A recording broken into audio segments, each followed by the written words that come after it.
অনেক কেঁদেছ, আর কাঁদার প্রয়োজন নাই। তোমাদের আবশ্যক লৌহের মতো দৃঢ় পেশি ও বজ্র দৃঢ় স্নায়ু। নিজের পায়ে ভর দিয়ে উঠে দাঁড়াও। সব শক্তি তোমার মধ্যেই রয়েছে, তুমি সব কিছু করতে পারো। অন্য সব শক্তির থেকে ইচ্ছা শক্তির ক্ষমতা অনেক বেশি, কারণ এই ইচ্ছা শক্তি স্বয়ং ঈশ্বরের কাছ থেকে এসেছে। ইচ্ছা শক্তির কাছে আর সবই শক্তিহীন হয়ে যায়। ইচ্ছা শক্তির দ্বারা সব কিছু করা সম্ভব। ভয় পেও না, কারণ যে মুহূর্তে তুমি ভয় পাবে সে মুহূর্তে তুমি শক্তিহীন হয়ে পড়বে।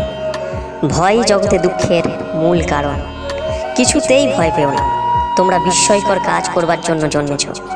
নিজেকে কখনো ছোট মনে করো না। বিশ্বাস করো, তোমাদের মধ্যে আত্মা রয়েছে। অতি নিম্নতম ব্যক্তির হৃদয়েও আত্মা থাকে। সেই আত্মার জন্ম নাই, মৃত্যু নাই। তরবারি তাকে ছেদ করতে পারে না, অগ্নি দগ্ধ করতে পারে না, বায়ু শুষ্ক করতে পারে না।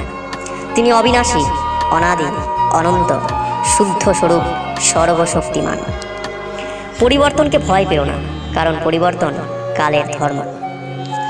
অতীতের ব্যর্থতা আর ভবিষ্যতের অনিশ্চয়তার শঙ্কা ভুলে যাওয়ার এই মুহূর্তে কাজে লেগে যাও। নিজেকে অপরাধী মনে করা বন্ধ করো। ইচ্ছে শক্তির উপর ভর করে, নিজের উপর বিশ্বাস রেখে নির্ভীকভাবে কঠোর পরিশ্রম করে যাও। সফল তুমি হবেই।